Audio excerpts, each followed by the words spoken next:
মৰমৰ ছাত্ৰ-ছাত্ৰীসকল, আজি আমি ষ্ট্ৰাকচাৰ অফ এটম পৰমাণুৰ গঠন এই চেপ্টাৰটোৰ প্ৰটন আৰু নিউটনৰ আৱিষ্কাৰ কোনে কৰিছিল লগতে কেনেল ৰশ্মি কি বস্তু এইবিলাক বস্তু তোমালোকক পঢ়োৱা হ'ব। এতিয়া ষ্ট্ৰাকচাৰ অফ এটমৰ এইটোৰ প্ৰটন আৰু নিউটনৰ আৱিষ্কাৰৰ বিষয়ে আমি চাওঁ। So discovery of proton actually আৱিষ্কাৰ কৰাৰ ক্ৰেডিটটো কাক দিব লাগে? আমি ৰাদাৰফৰ্ডক। হৈ গ'ল, ৰাদাৰফৰ্ডে তোমালোকৰ আৱিষ্কাৰ কৰিছিল। কিন্তু কেনেল ৰশ্মি আকৌ গোল্ডষ্টেইনে তোমালোকৰ আৱিষ্কাৰ কৰিছিল। আৰু নিউট্ৰন কোনে আৱিষ্কাৰ কৰিছিল? যে 1932 চনত জেমছ চেডউইকে তোমালোকৰ নিউট্ৰন আৱিষ্কাৰ কৰিছিল।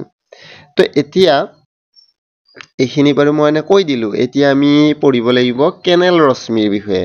এই কেনেল ৰশ্মিক ধনাত্মক ৰশ্মি পজিটিভ ৰেজ বুলিও কোৱা হয় বা এনড ৰেজ বুলিও কোৱা হয়। মানে এনড ৰশ্মি, ধনাত্মক ৰশ্মি, কেনেল ৰশ্মি এইকেইটা তোমালোকে যি আহিলেও এইটোৱে লিখিব পাৰিবা। হৈ গ'ল।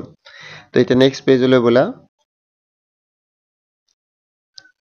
এতিয়া তোমালোকে চোৱা কেনেল ৰশ্মি বা পজিটিভ ৰেজ বা এনড ৰে কি বস্তু হয়।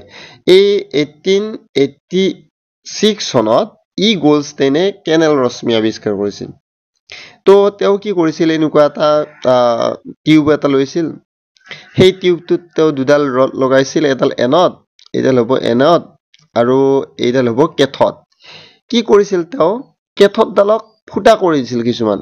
তো এনেকুৱা মই ইয়াতে যে ফুটা কৰি দিছিল। আৰু মনত ৰাখিবা কেথডৰ পৰা এনডলৈ যিবিলাক ৰশ্মি যায় সেইবিলাকক কেথড ৰশ্মি বুলি কোৱা হয়। আমিতো পঢ়ি আছো এনড ৰশ্মি। তো এতিয়া এনড ৰশ্মি কি হ'ব? এই যিটো কেথড ৰশ্মি কেথডৰ পৰা এনডৰ ফালে যায় আছে, কিন্তু এনড ৰশ্মি কেনেকে যায়? এই যিটো কেথডডাল আমি যিটো ফুটা কৰি দিছো, বিন্ধা কৰি দিছো, সেই বিন্ধাৰ মাজেৰে এনডৰ পৰা কেথডৰ মাজেৰে সেই বিন্ধাবিলাকৰ মাজেৰে যিবিলাক ৰে পাছ হ'ব সেইবিলাককে আমি কি বুলি কওঁ? এনড ৰশ্মি বুলি কওঁ। ইয়াৰো বহুত কাৰণ আছে কিয় এনেকুৱা হয়।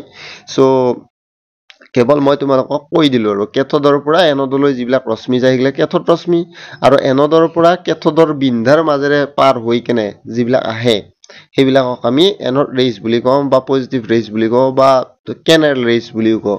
আৰু এই বস্তুটো গোল্ডষ্টেইনে আৱিষ্কাৰ কৰিছিল। তো এতিয়া মনত ৰাখিবা এই যিবিলাক কেনেল ৰশ্মি আছে ইহঁতৰ কিছুমান ধৰ্ম আছে, সেইবিলাক তোমালোকে চালে ভাল। আৰু যেনে কেনেল ৰশ্মি ধনাত্মক আধানযুক্ত কণিকাৰ সমষ্টি, এনড ৰেজ বা কেনেল ৰেজ আৰু পজিটিভলি চাৰ্জ পাৰ্টিকলছ বুলি লিখিব পৰা। আৰু কেইটামান ধৰ্ম কিতাপত দিয়াই আছে যে কেনেল ৰশ্মি কাৰ ওপৰত নিৰ্ভৰ কৰে, টিউবটোত থকা গেছৰ প্ৰকৃতিৰ ওপৰত নিৰ্ভৰ কৰে, এনেকৈ কিবা কিবি তোমালোকৰ আৰু প্ৰপাৰ্টি দিয়াই আছে। সেইকেইটা তোমালোকে কিতাপৰ পৰা লিখি ল'বা। মই কেৱল তোমালোকক আইডিয়াটো দেখুৱাই দিলো যে তোমালোকে এনড ৰশ্মি বা কেনেল ৰশ্মি কেনেকৈ আৱিষ্কাৰ হৈছিল বা কোনে আৱিষ্কাৰ কৰিছিল অলপ থুলমূলকৈ আভাসটো দিলো। ঠিক আছে।